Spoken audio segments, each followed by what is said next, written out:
Welcome to the Slop Farm. Enjoy the video. You start by powering the controller down and removing batteries or unplugging USB. Use a T8 Torx driver for the visible screws, then lift the label to access the hidden screw. Once the screws are out, insert a plastic pry tool between the seams and work around. This prevents scratches.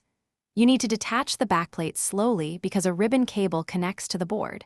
Make sure to see its latch. Then flip the backplate up and free the cable so you can continue safely.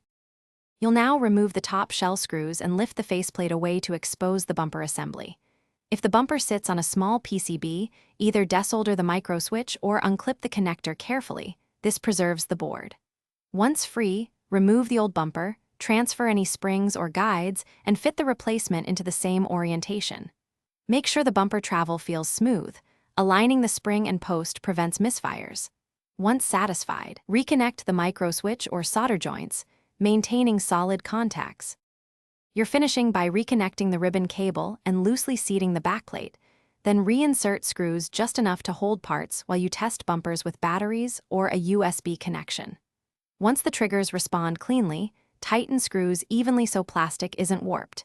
If a bumper misfires or feels mushy, make sure the micro switch is fully seated and solder joints are solid. Also verify the spring is in the correct notch. Finally, fully tighten screws and do a final button test to confirm success. Thanks for watching. Consider subscribing if we helped you today.